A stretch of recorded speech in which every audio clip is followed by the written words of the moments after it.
con sentido estos contenidos a través del desarrollo del teórico.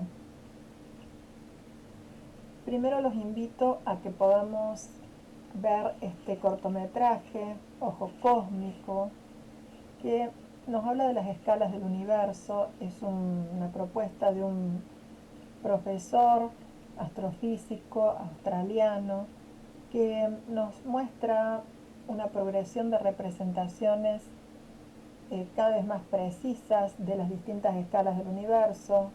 Estas representaciones son fotografías obtenidas por telescopios, microscopios modernos, módulos informáticos, técnicas de simulaciones, y nos invita a un viaje progresivo, escalar, de ida y vuelta, de alejamiento y de acercamiento.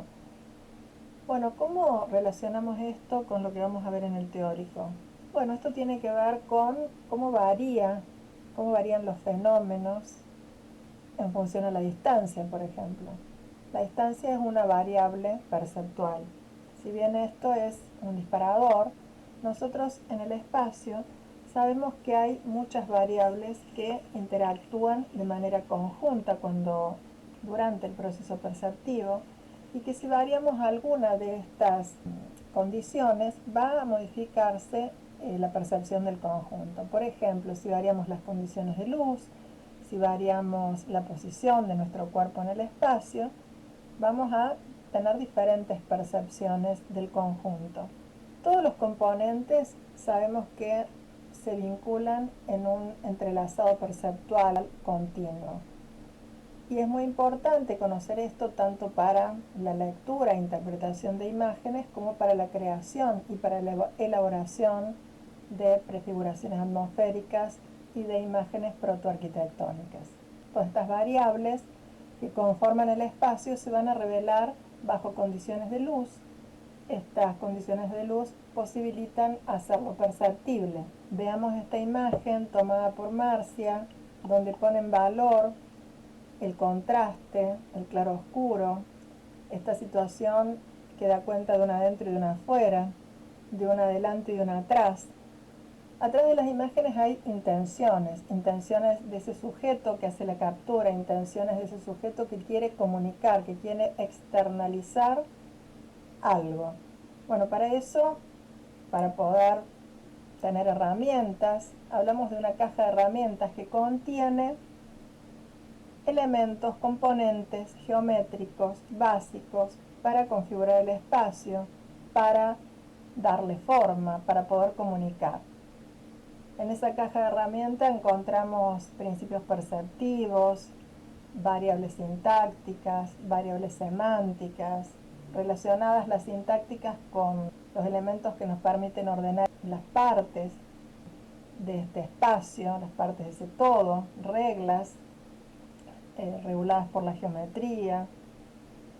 Cuando hablamos de variables semánticas, están vinculadas los significados, están vinculadas con el contexto y con la cultura. Cuando hablamos de variables materiales y sensibles, están vinculadas con la primera percepción de las atmósferas. Esto está en relación con variables como el color, la textura, la luz. Vamos a iniciar, antes de hablar de todas estas variables, con el concepto de forma. Cuando hablamos de forma, dijimos desde el inicio de la asignatura que la forma y el espacio están entrelazados, vinculados, interrelacionados en el espacio arquitectónico. El hombre posee el sentido de forma, tiene implícito el sistema formal según lo que manifiestan algunas teorías de la percepción. Tiene que ver con un reconocimiento de estructuras. Nuestro sistema visual organiza la información disponible en estructuras, de manera tal que la percepción es siempre percepción de estructuras. Es decir, percibimos la relación entre las partes que componen un todo y entre las partes entre sí. La teoría de la Gestalt afirma que no se puede tener un conocimiento del todo a través de las partes, sino de las partes a través del todo, porque percibimos totalidades organizadas. Nosotros, si vemos en esta imagen, formas que están sueltas o están próximas, pero no podemos reconocer ninguna estructura formal significativa. Sin embargo, esas mismas partes organizadas de una determinada manera nos muestran esta imagen de algo que reconocemos, que le damos significado, que le damos nombre. Lo mismo pasa con estos planos que parecen desordenados, solamente próximos, sin ningún hilo que le dé significación. Pero también esos planos, vinculados de una determinada manera, pueden configurar los límites de esta escultura de Eduardo Chillida. Bueno, ahí vemos también cómo percibimos las formas sin necesidad de que las formas estén completas. Nuestro propio sistema perceptivo completa la imagen, une las partes que no están unidas. Y al hablar de estructuras, hablamos de las reglas que ponen en relación el orden y la materia. Fíjense en cada una de estas imágenes el reconocimiento de las estructuras geométricas que vinculan las partes entre sí y las partes y el todo. Por eso la geometría es la herramienta, el mecanismo formal que va a aportar condiciones para organizar las formas y los espacios y va a establecer leyes para su ordenamiento. Ya en otros próximos teóricos vamos a hablar con más profundidad de la estructura. La forma siempre reside en la frontera material, en el espacio, está vinculada a la organización de los límites. En la misma forma se van a establecer relaciones de jerarquía, de dirección, de geometría, de ritmo entre las partes. Con las formas podemos engendrar otras formas. En este caso les traje esta placa de 15 variaciones sobre el mismo tema del artista, arquitecto Max Bill, donde nos muestra a partir de una intención, de una búsqueda del centro, de la circularidad, cómo con distintos componentes, con distintas relaciones entre componentes, puede engendrar formas vinculadas a ese concepto. Fíjense acá, una espiral, una línea continua, o en este otro caso, una línea continua formada por segmentos que están vinculados a formas geométricas de 3 lados, 4 lados, 5 lados, segmentos que se vinculan en un punto, en esta organización radial, puntos próximos alrededor de un centro, etc. Cuando leemos estas figuras podemos reconocer que las diferenciamos porque son elementos organizados de distinta manera y nos dan cuenta de distintas figuras geométricas conocidas. Cuando nosotros cambiamos alguna de las partes, lados, ángulos, diagonales, vértices, etc., cuando cambiamos alguna de las partes o cambiamos alguna de las cualidades de alguna de las partes, en este caso la proporción de esta figura, vamos a cambiar su forma. Es decir, aquí tenemos una lectura de un cuadrado, aquí tenemos una lectura de un rectángulo. Ambos son paralelepípedos, sin embargo, tienen elementos vinculados de maneras semejantes, pero son figuras con distintas proporciones. Bueno, en este caso, como recién por pregnancia, nosotros podíamos completar la figura de cuadrado conformado de manera discontinua por segmentos de línea. Si oscurecemos la pantalla y oscurecemos el espacio en el que estamos insertos, nada se nos revela. ¿Por qué? Porque el espacio se nos revela bajo condiciones de luz. Todo se conforma bajo estas condiciones. La luz es la materia intangible que hace perceptible el espacio. Miren cómo en este croquis, simplemente por contrastes de luz y sombra, en una imagen bidimensional se da cuenta de la volumetría, de la masa de ese edificio, de esa propuesta para un museo. O cómo en este croquis interior podemos cualificar situaciones diferentes y ver que al fondo se produce algo, una apertura, nos indica una continuidad, condiciones de luz diferentes. O cómo la luz también puede direccionar y dirigir y tensionar los espacios, en este caso como esta luz indirecta, organizada de esta manera en este edificio de los benedictinos, pone en valor la figura central de la iglesia. La luz y las distintas variaciones de luz constituyen el medio con que distinguimos la información del entorno. Cómo estas masas también se ponen en valor, fíjense, por contraste entre la figura y el fondo. Cómo las distintas imágenes nos están mostrando atmósferas cualificadas por la luz intermitente a partir de estos poros en los límites del espacio. La luz también puede adquirir configuración geométrica, permite reconocer la profundidad, las distancias y otras referencias ambientales. Miramos este resorte, un simple resorte, y vemos cómo se ve cualificado cuando lo iluminamos, con diferentes fuentes direccionadas, etc. Acá tenemos una imagen de un detalle fotográfico de un artista, fotógrafo, Gianni Galassi, que fíjense cómo hace énfasis en las cualidades lumínicas y la profundidad a partir de este detalle. En esta imagen podemos reconocer áreas de máxima luz, áreas de penumbra, áreas de máxima profundidad y de oscuridad. También podemos hacer una lectura geométrica en esta imagen, los 4 cuadrantes, las tensiones oblicuas. Recién hablábamos que la luz permitía adquirir configuración geométrica precisa. Y un poco esto, ¿no? Nosotros como diseñadores podemos geometrizar la luz. En este caso, como la luz nos posibilita reconocer referencias ambientales como el adentro y el afuera, esta idea de profundidad en esta foto tan particular en una casa de Barragán. La percepción y construcción de atmósferas. Estos son gráficos de estudiantes que dan cuenta de continuidades, sucesiones, direcciones de donde viene la luz, situaciones entre la interioridad y la exterioridad, tensiones oblicuas en un espacio. La luz es una fuente de energía. Ustedes en otras asignaturas como tecnología, física, podrán desarrollar más contenidos en relación a esta cuestión física de la luz, pero vamos a decir que esta fuente de energía se percibe al interactuar con la materia.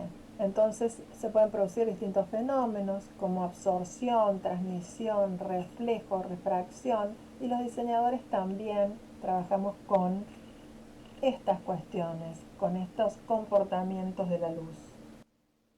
La luz permite reconocer texturas, permite poner en valor las sucesiones, las secuencias, las profundidades del espacio, y la luz nos da cuenta del color. El color, que es una sensación visual que nosotros percibimos al ser reflejada la luz por los cuerpos o los objetos, o al ser emitida también por los objetos. El color está cargado de información, vamos a hablar de esto en otros teóricos, y también el color es utilizado en la creación de las atmósferas. Fíjense cómo el color enfatiza las sucesiones, cómo el color pone en valor las texturas en estas otras imágenes, cómo el color cambia las atmósferas de los espacios. Otra variable sensible para trabajar es la textura. ¿Qué es la textura? La palabra textura proviene del latín texere, que significa tejido, y está en relación al grano de una superficie, expresa la presencia de la materia, se corresponde con la sensibilización de una superficie, es decir, podemos a partir de la textura decir lo que es suave, liso, rugoso, punzonado, ralo, es decir, da cuenta de su apariencia. Las texturas proveen información visual y táctil. Esto está referido a la regularidad, al grano, a la densidad, al contraste entre los textones, es decir, los elementos que componen la textura. Están conformados por múltiples elementos. Estos elementos pueden ser iguales, pueden ser semejantes. Estos elementos están distribuidos en una superficie y el ojo humano percibe las texturas por su carácter de uniformidad siempre como superficies. Las texturas pueden ser naturales, artificiales, geométricas, orgánicas, que son una variable muy importante en la composición de atmósferas arquitectónicas. Diferentes tipos de texturas, las texturas visuales que carecen de cualidad táctil, pero van a lograr definir una textura óptica a partir de la repetición de algún elemento. Acá tenemos imágenes de esta artista en esta obra del gesto del trazo, en la creación de múltiples texturas visuales. Alteraciones que vamos a trabajar con la textura como ejercitaciones a partir de un elemento, de un tectón, donde reconozcamos direccionales, luces y sombras, etcétera, como podemos a partir de operaciones simples y a partir de intenciones, en este caso un zigzag progresivo o una oblicuidad ascendente, en este otro caso, diferentes operaciones, crear texturas. Otra variable importante y vinculada con los elementos orientadores, las cuestiones arquetípicas y la posición de nuestro cuerpo en el espacio, y con la ubicación respecto a ejes, bordes, la línea del horizonte, etc. Establecemos relaciones con elementos orientadores que seleccionamos. Estos elementos orientadores no son solo visuales, también pueden ser auditivos, olfativos. Estos elementos visuales, estos orientadores, nos van a permitir sentir visuales y auditivos o sonoros, van a permitirnos sentirnos dentro de, afuera de, arriba de, abajo de, etc. Bueno, esta variable es muy importante, es la variable de la profundidad y está vinculada con la cualidad de hondo. Nos hace percibir una de las proporciones del espacio. Nosotros vemos los espacios, reconocemos la tridimensionalidad del espacio, no vemos solo su ancho y su alto, sino que vemos fundamentalmente esta cualidad de hondo, esta profundidad, esta relación de distancia que nos separa de los elementos de referencia. Veamos acá en estas imágenes la importancia del fondo, la importancia de las direccionales que hacen que podamos diferenciar lo cercano de lo lejano. Estas líneas de fuga en este croquis que nos posibilitan dar cuenta de lo que está aquí, allá o más allá. En este caso se trata de un croquis hecho por Chipperfield, vinculado a las imágenes. En este caso se trata de un collage hecho por Chipperfield, vinculado a las imágenes y prefiguraciones de Mies van der Rohe.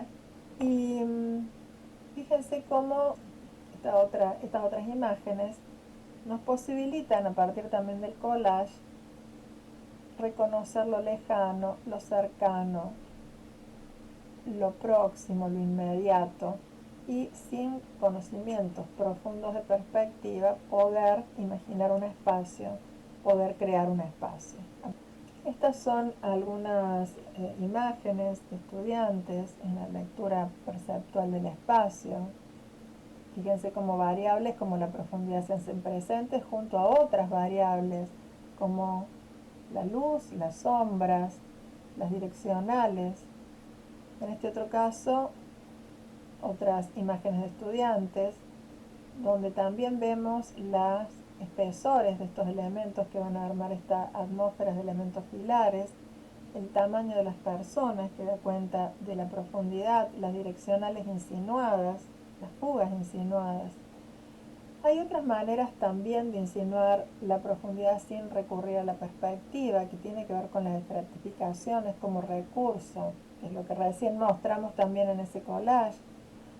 Estas estratificaciones posibilitan un enlace óptico y mental, y la idea de superposición, miren este gráfico de líneas, como los elementos que están adelante se diferencian de los que están atrás por su expresión, sus valores, lo más oscuro, lo más claro, como estos cuadrados también que están superpuestos, podemos identificar por su tamaño y por su posición en relación a los otros, cuál está adelante y cuál está atrás. Esta idea de superposición crea el sentido del espacio. Acá tenemos otro collage de Mancilla y Tuñón, un collage de propuesta para la calle de los Artistas en Madrid. Y algo muy importante que también posibilita la profundidad, que es atar el primer plano con los demás planos, con los planos lejanos y los planos medios, y también vincular la materialidad y el detalle. Acá tenemos algunos otros gráficos, en este caso collage, también de Mansilla y Tuñón. Fíjense cómo estas capas, estos estratos, nos dejan ver los distintos planos y nos dan idea de la profundidad de ese espacio. Este recurso de acumulación de planos es un recurso que utilizaban los chinos en dibujos de paisajes, estos dibujos ya milenarios, donde podían también identificar a través de los valores los diferentes estratos del espacio. Aquí vemos también en esta imagen de una atmósfera creada por estudiantes estas situaciones de primer plano, plano medio y vistas lejanas que vamos a practicar en esta asignatura. Otros collages de Mansilla y Tuñón que también nos muestran esta situación de distintos planos. Otra variable que nos hace reflexionar sobre las propiedades de los elementos y que estas propiedades no son absolutas sino relativas es el tamaño. El tamaño es una relación comparativa.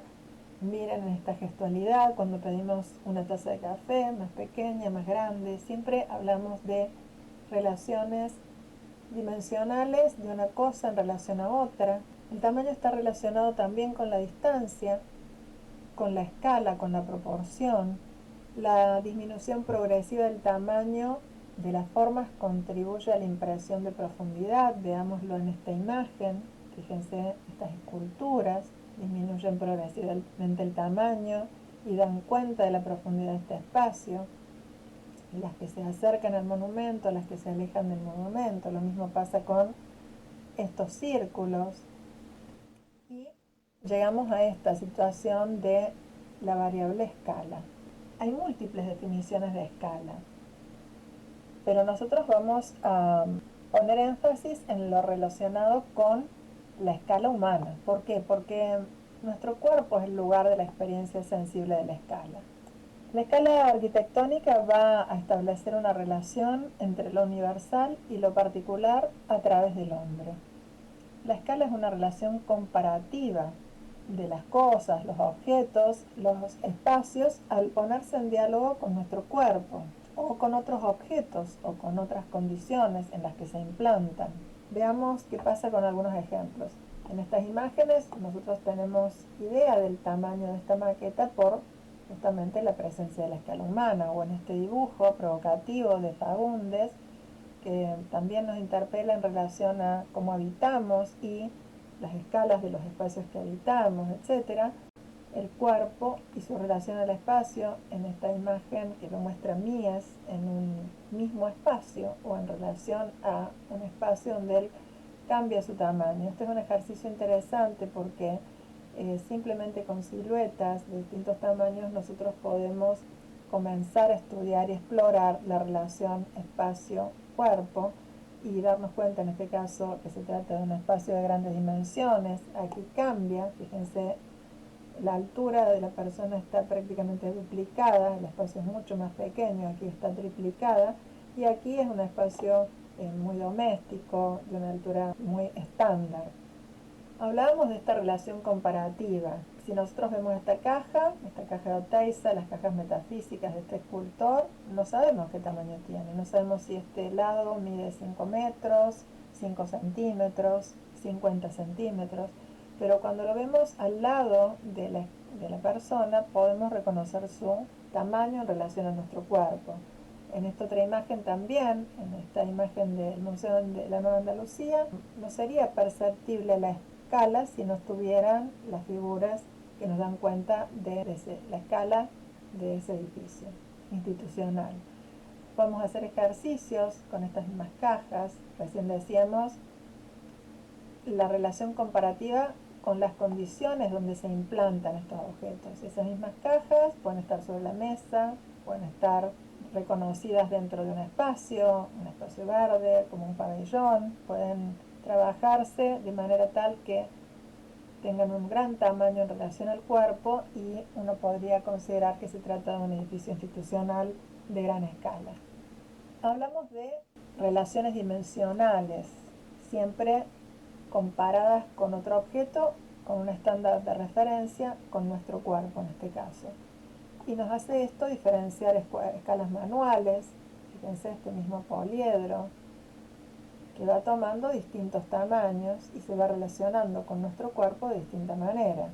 Aquí lo podemos manipular con las manos, aquí los niños lo pueden saltar, trepar, etc. Y aquí ese mismo poliedro alberga, tiene una escala ambiental. Hay otras escalas, como la escala numérica, que es una relación de exactitud matemática que va a permitir comparar el tamaño de un elemento con relación a otro de dimensiones conocidas y nos posibilita realizar ampliaciones y reducciones. Está vinculada a la medida que se debe tomar en cuenta cuando se trata de reducir o ampliar un objeto para ser representado. Veamos este caso, fíjense el objeto de referencia. Nosotros podemos tomar un lado del objeto de referencia y disminuirlo, reducirlo a la mitad. Entonces utilizamos el denominador para poder trabajar esta escala de reducción. Este lado dividido 2 nos va a dar la altura de este lado.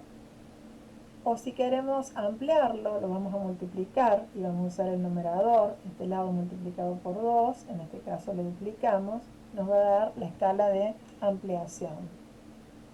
Esta escala numérica es muy necesaria. En esta asignatura trabajamos mucho las operatorias que incluyen el escalado y por eso es tan importante que la conozcamos, la practiquemos, etc. Otra escala es la escala gráfica. La escala gráfica es la representación en la que cada segmento muestra la relación entre la longitud de representación y la realidad. La escala gráfica nos posibilita el traslado proporcional de las dimensiones de un objeto a la gráfica o viceversa. Siempre va a haber relaciones de proporcionalidad entre el objeto y su representación. Y bueno, hay instrumentos como el escalímetro, estas escalas dibujadas, que nos posibilitan hacer esos traslados. Recordemos que la escala gráfica nos posibilita mantener la proporción entre las dimensiones del dibujo, de lo que dibujamos en el plano, y sus medidas reales. También Juan Borges, un arquitecto y teórico chileno, nos habla de el fenómeno arquitectónico y su relación con la escala intermediaria. Y nos dice que el fenómeno arquitectónico acontece en el campo de la escala intermediaria. ¿Qué es la escala intermediaria? Él dice que en este fenómeno se integran dos cuestiones perceptivas. Por un lado, los fenómenos perspectivos propios de nuestra experiencia sensible, que están mediados por el órgano de la visión, y por otro lado, los objetos portadores de escala o escala humana, que tienen que ver con los patrones que forman parte del medio natural, geográfico, cultural. Y bueno, y allí justamente nosotros podemos hacer lectura de esto que dice Borges y fíjense cómo esta persona está vinculada con esta línea que nos da una escala de ese espacio. Está subiendo una escalera, está subiendo una rampa y reconocemos escala intermediaria. ¿Por qué? Porque hay un objeto conocido, en este caso, que forma parte de nuestro mundo cultural, como una baranda, o en este caso un piso intermedio, o en este caso, fíjense cómo la figura humana aparece en este puente que se ve desde un patio, desde abajo, etc. Es decir, cómo todos los elementos que constituyen el entorno y que forman parte y son portadores de escala vinculados con nuestros fenómenos perspectivos nos posibilita reconocer la escala intermediaria que da cuenta del fenómeno arquitectónico. En este caso, como los árboles dan cuenta de la escala y los árboles, la escalera, la baranda nos van a dar cuenta de la escala del edificio de la casa del estudiante. Algunos ejercicios para practicar la escala, un espacio que tiene más referencias visuales que otro, entonces en esos espacios podemos plantear la figura humana. En este caso sabemos que la figura humana va a estar acorde a esos elementos visuales que ya tiene la imagen. En este caso podemos ensayar otras situaciones escalares y jugar con esta relación espacio-sujeto vinculados a través de la escala. La escala también es una sucesión ordenada de valores distintos de una misma realidad. Por eso podemos hablar de escalas cromáticas, escalas lumínicas, escalas tonales. Fíjense en este caso un jardín de infantes, donde estos arquitectos RCR ponen en valor el color y las escalas cromáticas, o en este caso una tabla de escala de valores. Alteraciones con la escala. Podemos ver en estas imágenes dos texturas, una textura con un tectón más pequeño, una textura con un tectón mayor. Es la misma textura donde se ha cambiado el tamaño del tectón y por lo tanto el grano es más grande.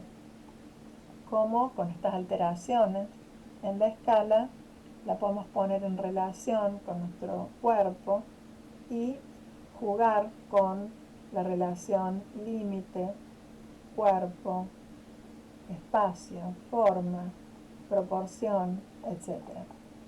Acá tenemos las imágenes de Alicia en el País de las Maravillas, esta ficción donde el personaje tiene que tomar un líquido, tiene que comer una masita para poder cambiar de tamaño y para poder acceder a ese mundo de maravillas. Bueno, nosotros no tenemos esas estrategias, pero tenemos otras estrategias que son estas de alterar la escala y poder jugar con el tamaño de los espacios y la relación con nuestro cuerpo. Van a trabajar también ahora las atmósferas imaginadas con fragmentos, capturas fotográficas y gráficas de lo que hayan podido reconocer en el encuentro con el espacio, de algún detalle importante que contenga condiciones de luz diferentes, y van a poder trabajar con alteraciones en la escala y crear a través de diferentes operaciones y a partir de intenciones, en este caso oblicuidad ascendente con operaciones de rotación, cambio de escala y yuxtaposición, crear espacios y atmósferas imaginadas. Bien, otra variable clave en la percepción y en la construcción del espacio es la proporción. La proporción se refiere a las relaciones de correspondencia entre las partes y el todo y entre las partes entre sí. Tienen que ver con razones entre magnitudes. Acá tenemos una imagen que es el hombre de Vitubio, el hombre de Leonardo, que hace referencia al primer arquitecto romano. Y en esta mirada renacentista el hombre es el centro del universo. El hombre queda inscrito en un círculo y en un cuadrado.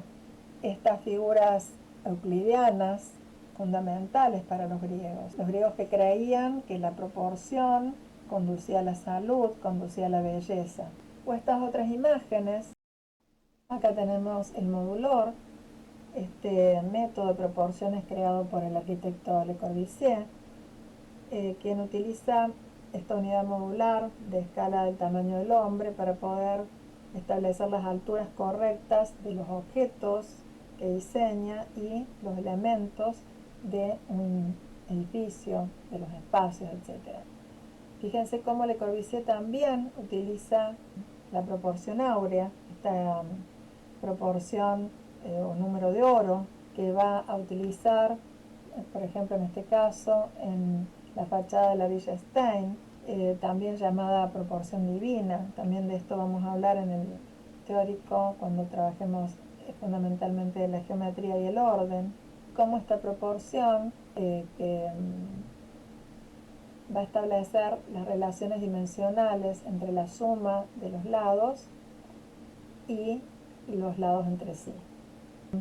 Otra variable fundamental, importante en la composición y en la percepción de los espacios es la tensión. La tensión sugiere fuerza que se evidencia en las direcciones de las formas y de los espacios. ¿Hacia dónde nos conduce la mirada, esta mirada? En esta imagen donde hay una fuerte dirección a la oblicua. Nos va a provocar una sensación de traslado, de movimiento, va a establecer un sentido dinámico a la imagen. Fíjense la estructura compositiva de la imagen y hacia dónde apunta nuestro ojo. Conlleva atracción visual, peso compositivo, provoca la sensación de movimiento y de nuevo dirige la atención hacia dónde se estructuran y se ordenan estas formas. ¿Qué es lo atractivo en esta imagen? Esa mitad de naranja dentro de ese conjunto de naranjas, o en este caso estas estructuras de líneas que tienen un sentido, una direccional y una tensión con una fuerza ascendente. Líneas verticales, en este caso en un croquis de Mies van der Rohe, que van a guiar la dirección de la mirada hacia arriba y hacia abajo, nos van a aportar el dinamismo en el sentido vertical. Líneas horizontales más asociadas a lo terrenal, a esta relación con la tierra, y en este caso reforzadas por algunos elementos del lenguaje, como estos bordes, la proporción de los elementos, la idea de flotación de este elemento, que también pone en valor la horizontalidad y la continuidad entre los espacios a partir del plano horizontal. O en estos otros casos, como el cambio de materialidad refuerza la direccional de ese plano fuertemente vertical con este elemento que contrapone la verticalidad de lo que se ve afuera. Las líneas diagonales van a aportar un sentido de mayor dinámica, suelen crear perspectivas muy interesantes y atractivas en la composición porque rompen con los esquemas habituales, generan mucha tensión, como vemos en estas imágenes de Pabellón Cielo y Tierra en la ciudad, Pabellón Cielo y Tierra aquí en la ciudad de Córdoba. Aquí vamos a detenernos un poquito en los elementos para construir imágenes, elementos básicos, visuales, que necesitamos para poder construir imágenes. Hablamos del punto como primera unidad visual, marcador, señalizador del espacio, generador de forma, indica una posición en el espacio. Fíjense que este es un boceto donde los arquitectos están mostrando dónde se va a situar el edificio, este punto en el paisaje, cerca de un río, por ejemplo. Indica un silencio o un acento, como nos dice Kandinsky en su texto Punto, línea y plano. La línea, que es una prolongación o trayectoria del punto, tiene longitud, es la primera dirección, tiene dimensión, perdón, tiene dirección, tiene posición, hay diferentes tipos de líneas, fíjense, curvas, quebradas, concurrentes, paralelas, radiales, etc.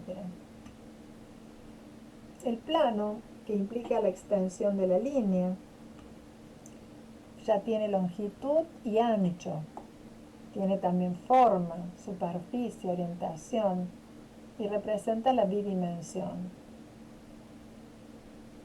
y el volumen, que da cuenta de la tridimensión, tiene longitud, ancho, profundidad, espacialidad, forma, orientación y posición. También vamos a trabajar con la línea espacial y la superficie espacial. Estas son formas susceptibles de ser transformadas y se producen por barrido de una unidad. Ya vamos a también profundizar esto en los próximos prácticos. Es decir, que para poder leer e interpretar imágenes y para poder crear imágenes hay varios enfoques. Enfoques centrados en los aspectos fisiológicos del fenómeno perceptivo, vinculados a la percepción corpórea, enfoques centrados en los fundamentos de la teoría de la Gestalt y otras teorías psicológicas, pero en ambos se van a minimizar las variables culturales que intervienen y que intermedian en los actos perceptivos y también en la experiencia sensible, porque como ustedes han comprobado, también depende del estado de ánimo que produzca ese espacio en nosotros, de las acciones y reacciones que se produzcan en el momento de la experiencia perceptiva, y como vimos también cuando hablábamos de los factores que inciden en la percepción, cuestiones culturales que hacen que pongamos en valor más una variable que otra, y eso tiene que ver con nuestra cultura, nuestra memoria, nuestras condiciones. John Berger nos dice que lo visible es una construcción artificial. Todo aquello que llamamos visible es un producto social y no cualquier cosa, en cualquier época y de cualquier manera es siempre visible. Por eso es necesario que conozcamos los principios perceptivos como principios y esquemas que inciden en la percepción, pero que sepamos que en este proceso selectivo, tanto de percepción, de representación y de creación de imágenes, hay un componente imaginativo, hay componentes culturales y hay componentes emocionales que van a modificar y que van a expresivos, que van a incidir en la interpretación y la creación de las imágenes. Bien, aquí vamos a hablar de algunos principios perceptivos planteados por esta escuela de la Gestalt, que nos posibilitan reconocer la figura del fondo. Cuando hablamos de la figura, tiene que ver con la relación entre las cualidades de los elementos en relación a las cualidades de los elementos que los rodean. Y eso nos permite diferenciar lo que está delante de lo que está atrás, la presencia de la ausencia, el positivo del negativo, el lleno del vacío. El fondo y la figura también lo definimos de acuerdo a nuestro sistema perceptivo y a nuestras selecciones. ¿Qué es lo que consideramos ruido sonoro o ruido visual? ¿Qué es lo que ponemos adelante en función a nuestras selecciones, a nuestras capturas? Y entre estos principios de la Gestalt también podemos hablar de esa reversibilidad, cuando esta figura fondo se transforma y se altera en figura-figura, este fondo evoluciona llegando a ser figura, y de pronto la figura pasa a leerse como fondo en este cuadro de Escher, en esta imagen de esta maqueta del grupo Vic para una escuela, o en este cuadro de Palazuelo. ¿Qué es lo que se nos anticipa?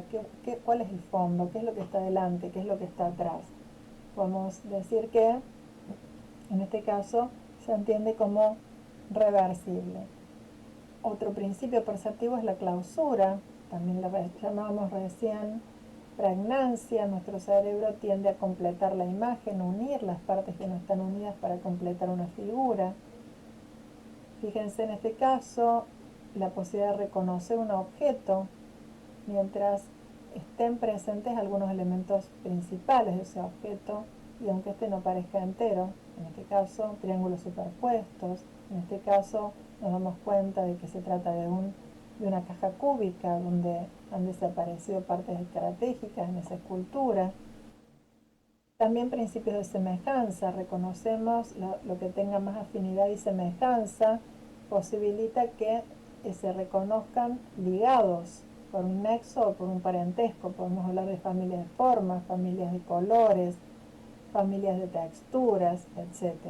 Miren cómo en este edificio del grupo RCR, este museo, reconocemos familias de formas, son todos paralelepípedos vinculados por un eje, familias de texturas,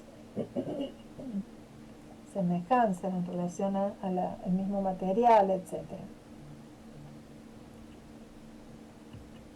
También otros principios de proximidad: mientras más cercanas estén dispuestas las formas, más se reconocen como interdependientes y relacionadas entre sí.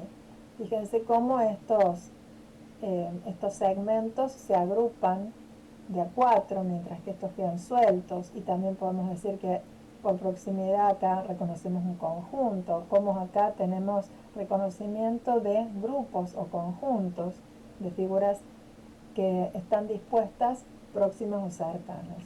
Otros principios perceptivos de continuidad, de simetrías, etcétera, que vamos a ir estudiando en los próximos teóricos y vinculando con los trabajos prácticos que realicemos, nos dan cuenta de que todo esto que vimos hoy, principios perceptivos, variables sintácticas, variables semánticas, condiciones arquetípicas, etcétera, nos posibilitan abrir y expandir nuestra mirada para poder interpretar, enriquecer lo dado, también a partir de nuestra subjetividad, para producir sentido y para producir nuevas imágenes.